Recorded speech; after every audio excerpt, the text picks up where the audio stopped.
Olá, meus amigos e minhas amigas, retornando aqui com o nosso caríssimo doutor Darlan, nosso caríssimo amigo, psiquiatra de valor, e só sabe dimensionar mais ou menos como é essa energia direcionada desses profissionais, quem conhece.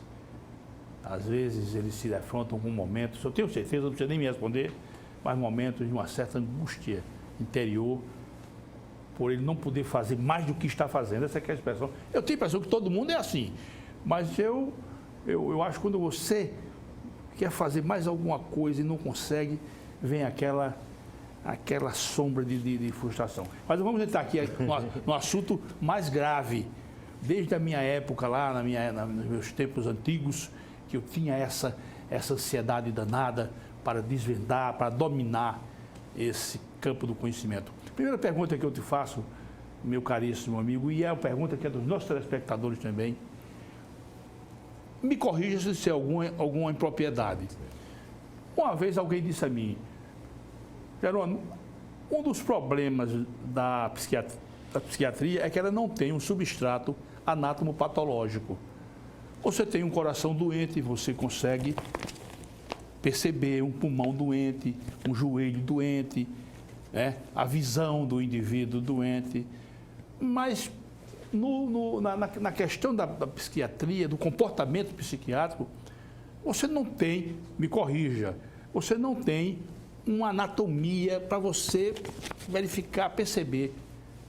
E daí dificulta você fechar um diagnóstico. Vamos pensar um pouco sobre isso, meu caro Darlan. A principal, olha, se o médico não ouvir o paciente e a família, ele não vai chegar a nenhum diagnóstico. Primeira coisa, a base é a anamnese. Tá bom para toda doença, né? Tudo. Você lembra do Vieira Romero, né? Vieira Romero. Aqueles dois volumezinhos da semiologia? Vieira Romero. Vieira Romero, né?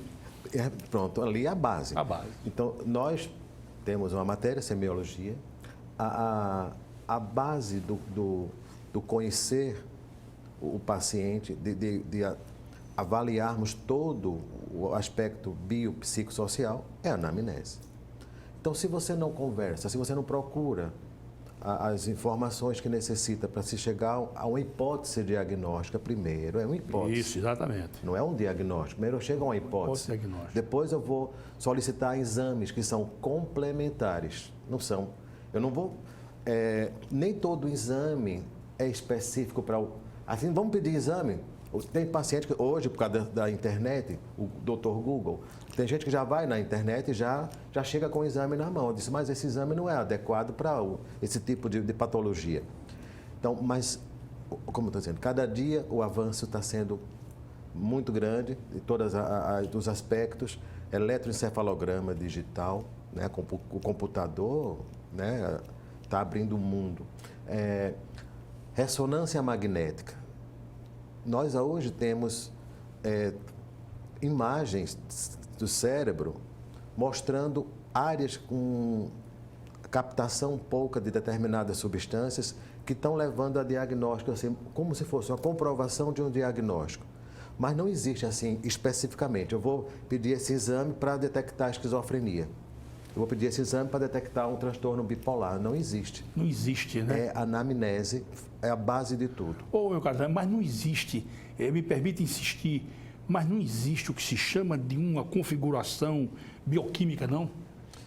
Algumas situações de dosagens, mas em centros mais elevados, você pode dosar algumas substâncias que estão, como a serotonina, né?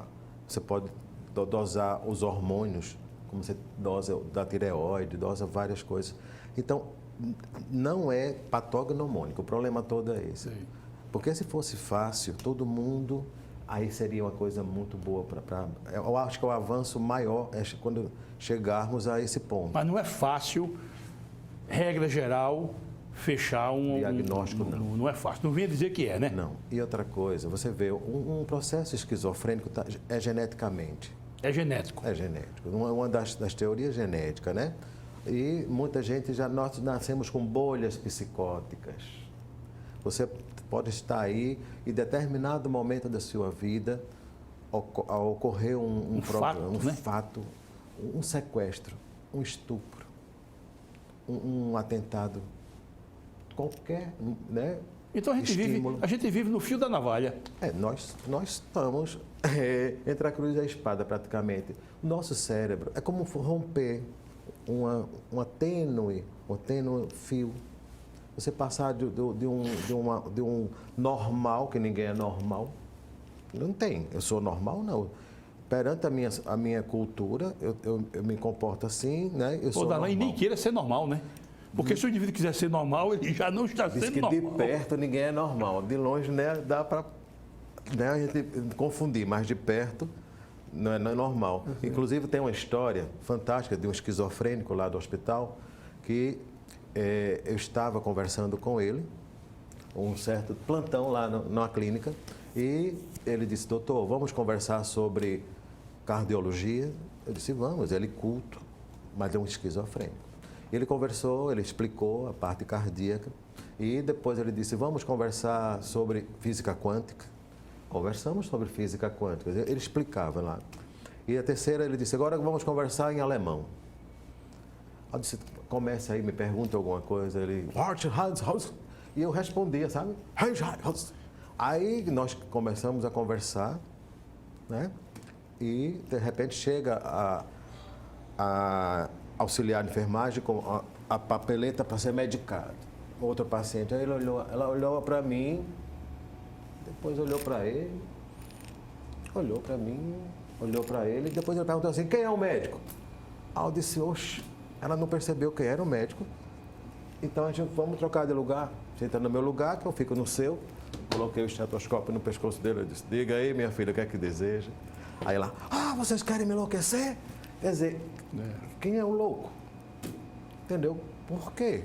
Não, eu estou trabalhando. Você tem que ver por esse lado, né? Essa ordem. Quer me enlouquecer? Então, de perto ninguém é normal, né? De perto. De longe mas todo mundo agora, essa questão de fechar a hipótese diagnóstica, quer dizer, exige do médico uma proficiência muito grande. Até porque, eu penso assim, né, que não é só olhar o paciente, é preciso olhar também o que está por trás do paciente. A família dele. A família, né? De onde ele veio, o que foi que aconteceu. Às vezes a origem da doença está na família, né? Tira o indivíduo daquele meio familiar. A base, hoje eu estava... Cada história, cada ser humano é um livro, não é? É uma coisa absurda.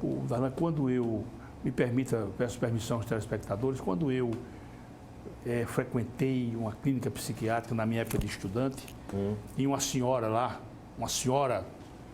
cabelos agrisalhados, naquela época ela devia ter mais de 60 anos. Então, um dia ela cismou que eu era filho dela.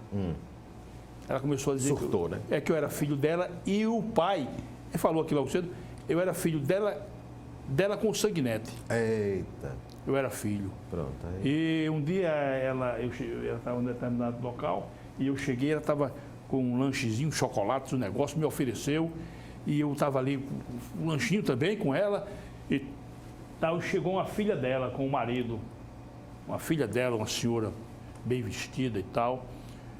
Eu me afastei, mas eu vi com ela assim, disse: olha, mamãe, não dê mais só comida a ninguém não, quando pedirem, a senhora não dê comida a ninguém não, viu? Esse rapaz aí, ele trabalha aqui, né? Não dê mais a comida não. Eita. Estou naquele ambiente. Então, diagnóstico não é fácil. Aí vamos evoluir. A esquizofrenia, existe grau de esquizofrenia? Existem os tipos de pacientes esquizofrênicos. Na fase de adolescência, você encontra a esquizofrenia hebefrênica, né, na fase inicial. Que não é a mesma na idade adulta. Aí ela vai modificando. Nós temos, são as classificações. Claro. A simples, a hebefrênica, a catatônica. A catatônica, você coloca um paciente, ele fica como se fosse uma estátua. Uma estátua. Né? Ele fica parado. A catatônica, ele pode estar parado e também ele pode estar hiperagressivo, hiperagitado. A catatônica pode ter essas duas fases. Mas você coloca ele aqui, ele passa o dia todinho aqui. Vira, ele fica. É uma catatonia, né? A paranoide, que é essa que 90% dos paranoicos estão no manicômio judiciário. Porque eles começam a delirar em cima da perseguição. Então, Quer dizer que não é toda esquizofrenia que sugere perseguição, não, né? Não, tem a classificação, certo, entendeu? Certo. A simples, é befrênica, na fase inicial da adolescência. Tem a catatônica também, tem a que está ligada mais aos movimentos, a catatônica. Agora, na psiquiatria forense, nós encontramos muito os pacientes paranoicos, em que ele diz assim, olha, colocaram câmeras na minha casa para me observar, e essas câmeras têm a capacidade de ler meus pensamentos. Eles estão roubando meus pensamentos. Então, se esse vizinho aí está fazendo isso comigo, entendeu? E ele está causando, né, uma angústia em mim, naquela situação em que ele vai querer me matar, também ele pode desenvolver que ele está querendo me matar, ele vai lá e mata. Aí eles vão lá para o manicômio, né? E aí eu encontrei muitos pacientes paranoicos com essas histórias de cometerem crimes pelo delírio persecutório e pelas alucinações, sabe? As vozes mandando. Tem controle isso? Medicamentoso? Só medicamentoso. Porque é aquela coisa, antigamente fazia, a esquizofrenia é o câncer da psiquiatria. Para que coisa? Né? São vários estudos sobre esquizofrenia, mas a gente não está evoluindo muito bem, porque existe um problema você fazer uma pesquisa no ser humano de uma medicação, né? Como assim? Medicamento em gestante. Eu não posso testar medicamento em gestante. A gente tinha laboratório, né, para testar em animais. Mas e o comportamento? Você tem que testar a medicação no ser. Como é que é feito isso? Nas guerras surgem as maiores invenções em todos os aspectos, porque eles testam. Eles podem usar o ser humano. Ali o limite é bem... Não tem parâmetro nenhum, né? Mas não é difícil você fazer testes com humanos se não tem... A eletroconvulsoterapia, ela se presta para todo tipo de esquizofrenia? A eletroconvulsoterapia... Ou só a catatônica, ou só naquela fase de suicídio, como é? Pacientes depressivos, pacientes hiperagitados, onde a medicação não atua bem.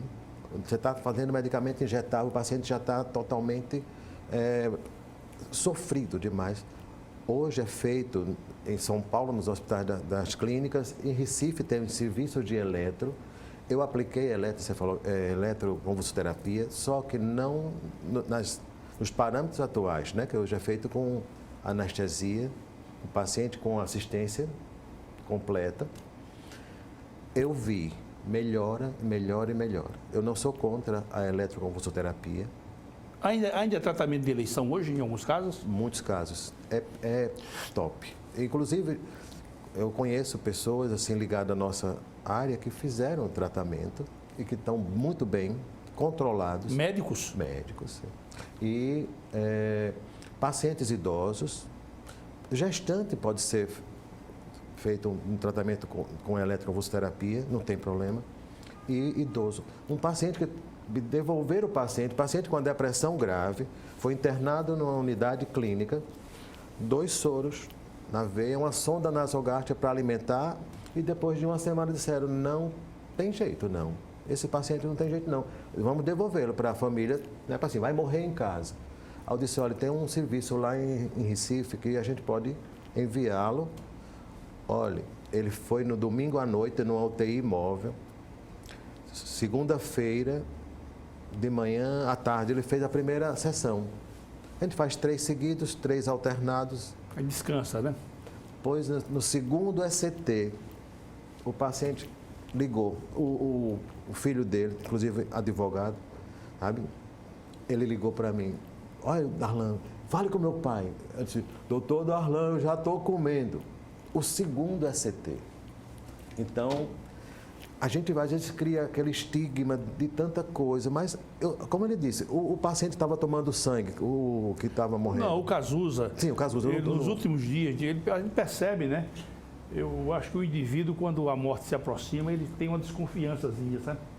Ele desconfia que o fim dele está chegando. Então, ele foi para o ele foi para o desarrazoado.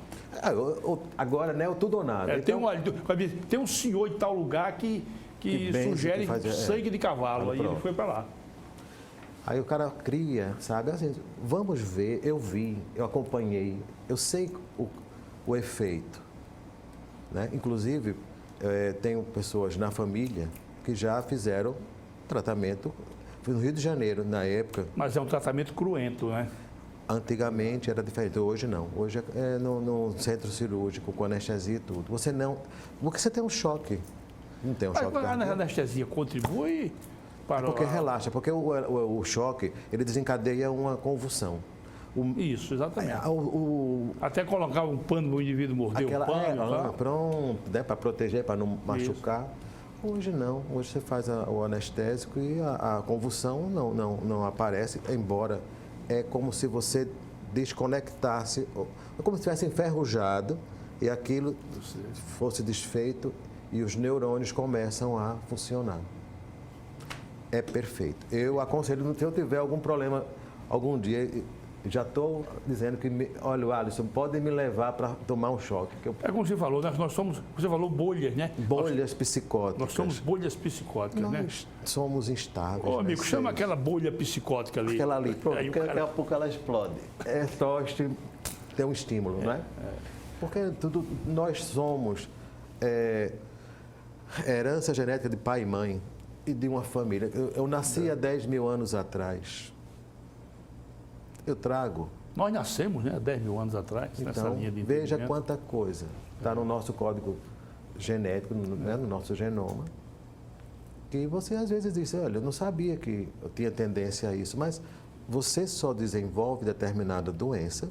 Por exemplo, se eu não tenho como... Tem locais, tem países que você não sabe o que é um ascari lombrigoide. Não existe lombriga. Enquanto... chegaram os estudantes da Alemanha, eles não sabiam o que era. Não tinha verminose. Então, a gente se expõe a determinada coisa e adoece. É verdade. É a exposição que eu tenho para determinada coisa. Não, existe doença. Eu já disse isso aqui, eu me recordo, acho que no final da década de 90, o grande estrela da música internacional, Elton John, estava fazendo um show aqui pela América Latina. E no Brasil eclodiu um surto de... Me ajuda aí, meu caro Darlan, um surto de... que é doença da sujeira mesmo. Ali no Vergel teve, que só... E mata o indivíduo, desidrata o indivíduo, diarreia. Ah, sim, aquela... Porque as fezes ficam brancas, né? Qual é o nome? Deu um surto pesadíssimo. É uma diarreia. Mas eu agora não me vem. Peço desculpas, mas não vem agora na minha memória. Bom, então o Elton John vinha para o Brasil. E disseram, olha, a assessoria dele, no Brasil está com um surto de... Mata por desidratação, diarreia mesmo. Diarreia. É uma doença que está associada à falta de higiene. E aí, meu amigo, ele olhou assim e disse, eu vou voltar para os Estados Unidos. Me chamou a atenção aquela atitude dele, vou voltar para os Estados Unidos. De lá mesmo pegou o avião, retornou. Foi embora. Não veio para o Brasil, não. E então eu fui... Pesquisar. E para você ter ideia, o último surto, eu quero dizer o nome da doença, rapaz, o último surto dessa doença num porto de Hamburgo, na Alemanha, foi no final do século 1800 e qualquer coisa. Depois não teve mais. Houve um bloqueio, né? Às vezes quando quer, a palavra foge, mas eu sei. Sabe qual é a doença que eu estou falando? Não, é um bloqueio mesmo. É o medo. Só que o bloqueio aqui bateu em todo mundo, né? É um quadro diarreico. As fezes são embranquiçadas. Não, mata o indivíduo, criança, velho. Em 2 dias, 3 dias, pronto, acabou. Mata o indivíduo. Né? Quem teve um trabalho muito interessante aqui em Alagoas, foi problema, meu amigo, naquela região ali no Vergel, foi problema. Eu trabalhava na pediatria, eu fiz também pediatria durante muito tempo, sabe? E eu atendi aquele pessoal dali da Vila Brejal. Brejal, né? Da Xanda Jaqueira. Eu acho que eu termino daqui a pouco eu vou me lembrar. Meu José, se você se lembrar aí, viu? Dessa doença, você me diga. Cólera. Cólera. Cólera. Cólera. Repara, cólera. ligada, né? Cólera. Aí o nosso Elton John disse, rapaz, eu vou despedir. E os caras tinham comprado ingresso, eu disse, devolve tudo aí. E daí foi embora, pô. Não tem conversa, não. Rapidinho, nela desidrata, mata. Quero tratar com um ilustre amigo aqui de um tema também, porque quem de nós aqui durante a vida não viu a perda de um amigo, não digo nem de um parente, mas de um amigo chamado suicídio. Suicídio. Eu, quando era rapazola, adolescente, um rapaz lá na rua que eu morava suicidou, se enforcou. Bonzinho e tal, entrou no plano melancólico e se enforcou. O que é que você me diz de suicídio? Pois é um negócio enigmático, né? O que é que faz um indivíduo tirar a própria vida? A maioria eles falam, eu queria retirar a minha dor, a minha angústia, aquele sofrimento. Eu não queria me matar. Eu queria tomar um remédio para dormir, para aliviar o meu sofrimento diante disso, daquilo. Porque você tem que olhar primeiro a causa básica. Nem todo mundo, né? Cada um tem a sua resiliência, tem o seu mecanismo de superação. Mas vamos dizer, você passa por um processo traumático. Vamos dizer, você perde um emprego. Vamos ficar aí, perde o emprego. Sim, você chega em casa, seu filho está chorando com fome. A mulher está reclamando de você. Você não tem como, né? E você não tem que fugir para algum local? Uma das causas, falando assim, numa coisa bem...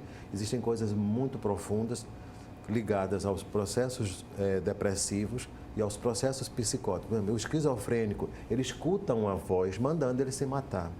E ele se mata? Ele se mata. Muitos pacientes psicóticos, eles cometem suicídio porque eles são atormentados dia e noite por um processo alucinatório de uma voz mandando ele cometer aquele...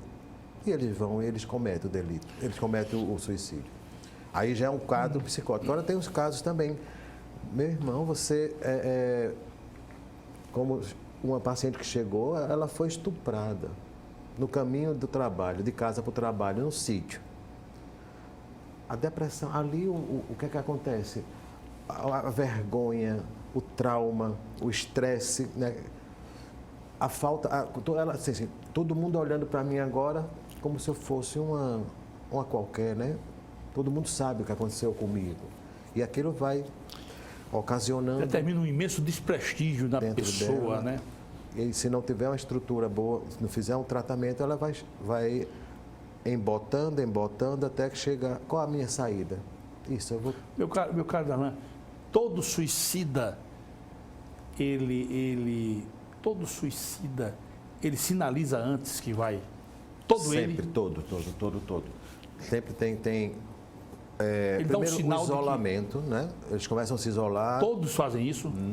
90%, a gente não pode dizer que todos, não é? Mas é uma grande maioria, eles sinalizam. A família, às vezes, não se apercebe, porque a gente hoje, cada um vive se isolando, né? Mas você vê, uma pessoa fica se isolando demais, não participa de uma festa, não participa de um jantar, de um almoço em família, que está difícil hoje, né? Você sabe muito bem, que cada um está no seu meio, no seu mundo.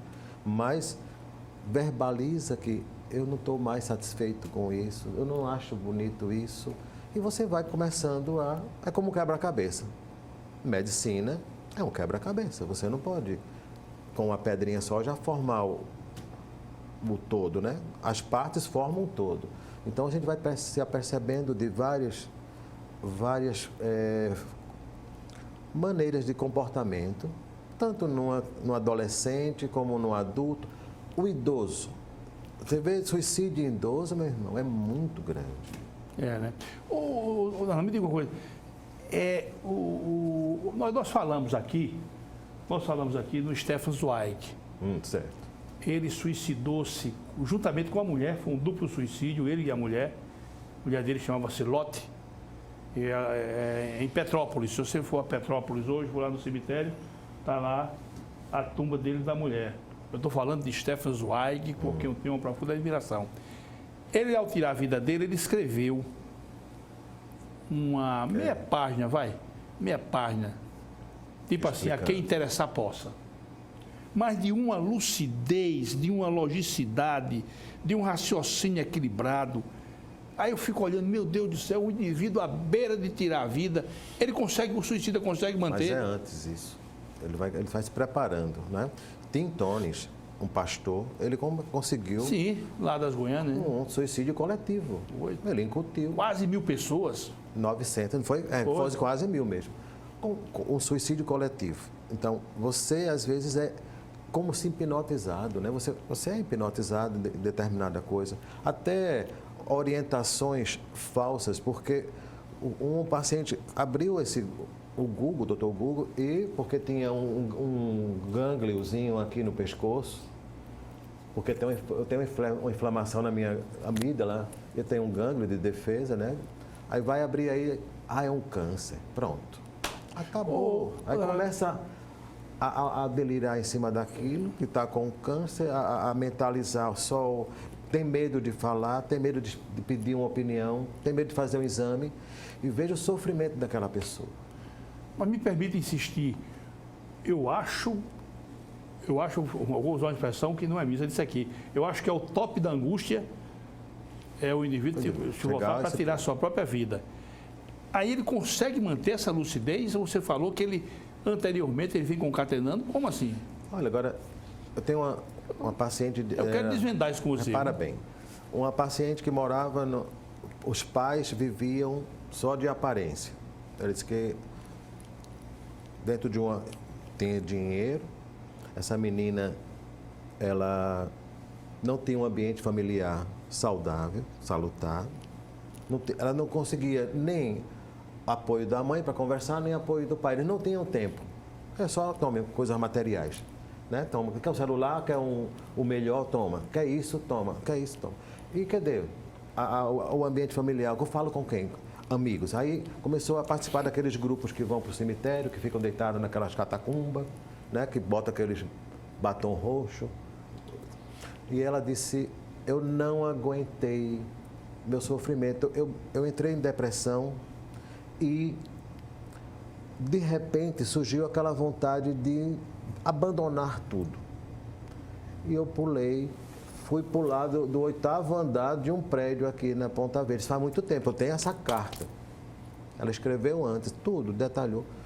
Antes de morrer, antes de pular, ela não morreu. Ela pulou do 8º andar, ela disse que eu não acreditava em Deus, primeiro. Uma coisa que me chamou a atenção... Ela pulou do 8º andar e não morreu? Não morreu, não. E ela disse que não acreditava... Mas também quebrou-se... Arrebentou o pé, o quadril, 2 meses internadas, com vários parafusos. Mas o que ela disse assim... E ficou boa? Ela tirou a ideia de suicídio? Hoje ela é missionária. Ela disse, olha, eu senti uma mão segurando o meu corpo, até embaixo. Não sei, ela falou. Ela disse que quando chegou que ela subiu lá na janela para pular, ela disse que a mente dela apagou. Pelo amor de apagou, Deus. Ela disse que não sabia o que estava fazendo, não. Era como se fosse um robô, um autômato. E ela pulou. Eu sei que ela, quando chegou embaixo, ela disse, me ajude pelo amor de Deus. Meu caro Darlan, a gente estamos nos aproximando do final, mas eu vou ainda, me permite, eu vou ainda exorbitar para não chamar abuso aqui da sua presença. Depressão tem cura? Nós não curamos ninguém. Nós damos alta melhorado. Quem cura é Deus. O nosso trabalho é feito para melhorar o ser. Mas nunca, nem Cristo dizia, eu curei. Ele dizia, a sua fé que lhe curou. Mas a depressão? Não tem. Até hoje não temos cura para quase nada. Nós temos, olha, um paciente pode passar... O erro do ser é querer primeiro um tratamento rápido, né? Hoje é tudo imediatista. Rápido, imediatista. Tem pacientes que vão ter que tomar medicamentos até que se descubra outro melhor. Mas eu nunca digo, você vai tomar remédio por 6 meses e vai ficar bem, não. vai ficar curado. Nunca, eu acho que nem eu, nem nenhum profissional pode determinar um tempo de melhora e cura, entre aspas. Entre aspas, não existe cura. Eu não posso dizer que você está curado. Eu posso curar uma pneumonia, não posso? Porque eu tenho um raio-x. Eu tenho uma tomografia. Você tem o tal substrato, está aqui, eu tenho. Anatopatológico. Estava assim, pronto, o próprio Covid. Não tem, você tira uma tomografia... Mas na depressão não existe isso. Não, nenhuma doença mental. Me permita, eu quando perdi minha mãe, por isso que eu passei a ter um respeito pela depressão, um respeito que você não é insuperável para mim. Eu fiquei exatamente um mês, numa melancolia, numa tristeza, que eu me acordava de manhã, passava o dia todinho triste e ia dormir triste. Esse é o luto. Que dura 30 dias, isso é o luto. Depressão tem leve, moderado, grave. Aí eu procurei um colega nosso, um grande, na verdade, neurologista, eu procurei, e ele olhou para mim e disse, não vou passar nada para você. Depois passa um remédio aí, me ajuda. Não vou passar nada não. Sabe por quê? Ele disse, olha, isso aí é normal. É o luto. Depois de 30, se você continuar, você está entrando no quadro depressivo. Aí tem um leve, que você pode fazer só psicoterapia, usar até aqueles remédios naturais, você pode sair. Aí depois passa para moderado. Quer dizer que na psiquiatria existe o luto, O luto, a perda. Perda, né? Você tem que trabalhar aquilo. É necessário trabalharmos a perda. O problema do suicida é que não sabe trabalhar perdas. Não sei trabalhar, então eu tinha tudo que eu queria, de repente eu não consigo. Eu me lembro que eu fui a uma solenidade, e uma solenidade muito elegante, era a posse de um amigo muito querido meu, e aquela pequena multidão ali, sabe? E eu ali naquele meio, não me sentindo bem, negócio angustiante, eu não desejo para ninguém, sabe? Aquela angústia. A angústia, aquela tristeza, aquela melancolia. Meu caro Darlan, lamentavelmente, eu lamento profundamente, o nosso diretor de estúdio já sinalizou de que nós temos que encerrar. Mas eu continuaria conversando com você aqui por mais 3 ou 4 horas, com tranquilidade, sem estresse. Apenas iríamos pedir talvez um lanche, um petisco, uma Coca-Cola. Mas a sua presença foi muito boa. Quero que o amigo venha mais vezes aqui. Não só o amigo, como o nosso Franklin, sempre que houver um tema momentoso, ou que vocês tiverem mesmo um tema momentoso, é só me sinalizar. Já não tem um assunto bom para a gente conversar e eu terei a imensa satisfação de receber. Aqui a gente conversa com todo mundo, com músico, conversamos com advogados, com juízes, promotores, todo mundo. Aqui é como uma espécie de Arca de Noé. Acolhe todo mundo, né? Jerônimo, rapaz, o nome é Momento Jurídico, sim. Quando você lê Momento Jurídico, leia Momento do Juiz. Do juiz, pode ser. Mas tá de parabéns, um programa excelente. Um bate-papo assim, né? Bem tranquilão. Eu me senti como se eu estivesse dentro do meu consultório, conversando com o paciente, assim, com a família.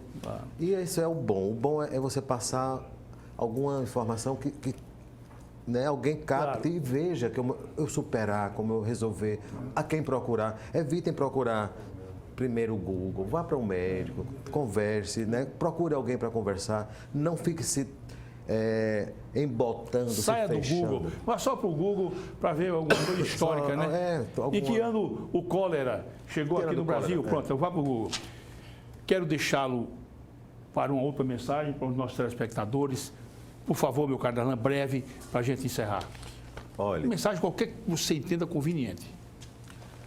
Isso foi eu fiz um pedido a meu Deus e eu recebi 4 horas da manhã, psicografei. Certo. Hoje eu estou estudando a doutrina espírita. Eu nasci na igreja católica, passei 7 anos na evangélica, mas hoje eu estou estudando a doutrina espírita e estou me sentindo muito bem. Kardecista. Eu recebi essa mensagem às 4 horas da manhã sobre Jesus Cristo, que fala o seguinte: jamais, repare que é um acróstico, J, né? Jamais esqueçam, meus sábios irmãos, unidos alcançaremos a salvação. Jesus. Não ouvideis em exercitar a caridade, fora da caridade não há salvação. Então, caridade, respeito, integridade, sabedoria, tolerância e obediência.